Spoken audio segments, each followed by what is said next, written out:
Bienvenue sur votre chaîne préférée Akhbar Bled.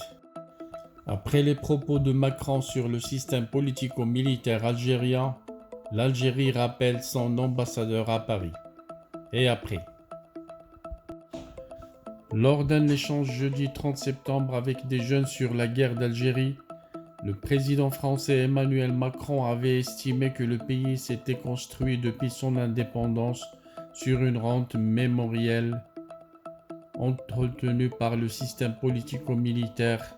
Hier samedi 2 octobre, l'Algérie a décidé de rappeler pour consultation son ambassadeur Mohamed Antar Daoud, l'ambassadeur d'Algérie à Paris, a annoncé la télévision publique en citant un communiqué officiel de la présidence algérienne et en précisant qu'un autre communiqué explicatif suivrait. Crise diplomatique en vue entre Paris et Alger. L'Algérie a justifié samedi 2 octobre le rappel de son ambassadeur à Paris par son rejet de toute ingérence dans ses affaires intérieures, précisant avoir pris sa décision à la suite de la déclaration attribuée au président français Emmanuel Macron.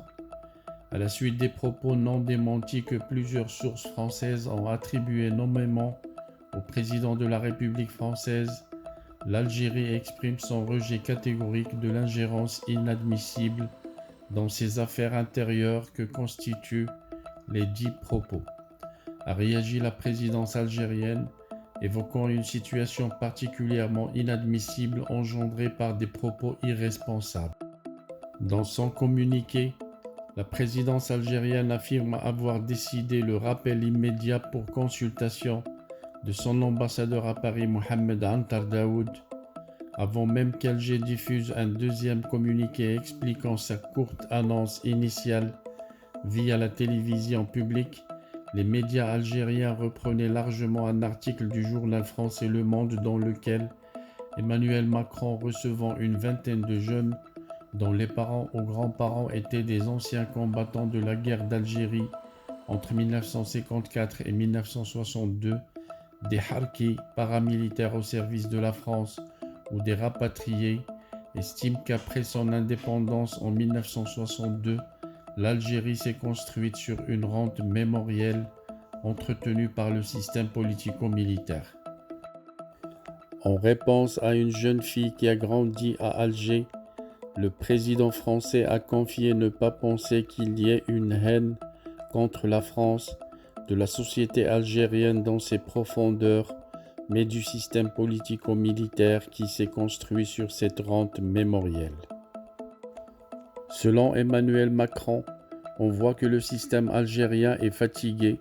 Le Hirak, le mouvement pro-démocratie à l'origine de la démission en 2019 du président Abdelaziz Bouteflika, l'a fragilisé. Dans son échange avec les jeunes, le président français assure avoir un bon dialogue avec le président Tebboune, ajoutant toutefois « Je vois qu'il est pris dans un système qui est très dur ». Selon les médias algériens, un autre passage des déclarations d'Emmanuel Macron a provoqué l'ire des autorités. Est-ce qu'il y avait une nation algérienne avant la colonisation française? Ça, c'est la question, s'est interrogé le président français, en rappelant qu'il y a eu de précédentes colonisations. Sur un ton ironique, il s'est ainsi dit, fasciné de voir la capacité qu'a la Turquie à faire totalement oublier le rôle qu'elle a joué en Algérie et la domination qu'elle a exercée, en allusion à l'Empire ottoman, et d'expliquer qu'on est, les Français, les seuls colonisateurs, c'est génial. Hormis le Maroc où il n'a pas réussi à s'imposer durablement, l'Empire ottoman a dominé du XVIe au XVIIIe siècle l'Afrique du Nord qu'il avait organisée en 3 provinces, Alger, Tunis et Tripoli. Pour rappel, c'est la seconde fois qu'Alger convoque son ambassadeur à Paris depuis mai 2020, lorsque celui de l'époque, Salah El-Bdewi, avait fait l'objet d'un rappel immédiat après la diffusion d'un documentaire sur le mouvement de contestation pré-démocratie, Hirak, diffusé sur France 5 et la chaîne parlementaire. Voilà donc les dirigeants algériens fâchés de voir la France parler de quelque chose historique qu'ils ont toujours essayé de cacher, des vérités historiques qu'ils ont toujours niées au Maroc et qu'ils ont toujours voulu camoufler au monde. Que fera l'Algérie si un jour la France libère les archives? Pourquoi cherche-t-elle à écrire une histoire rien qu'à elle, une histoire fausse, pleine de mensonges? Que va perdre l'Algérie si elle avoue les réalités historiques? Voyons par exemple le Rwanda. Imaginez si les Rwandais avaient nié leur histoire et avaient pris les gens qui s'entretuaient pour des martyrs et des shuhada, au lieu d'avouer qu'il y avait des génocides. Regardez maintenant le Rwanda qui s'est concilié avec son histoire et son passé. Le Rwanda est devenu l'un des pays les plus développés de l'Afrique. Mais cela n'était possible qu'après une conciliation avec l'histoire.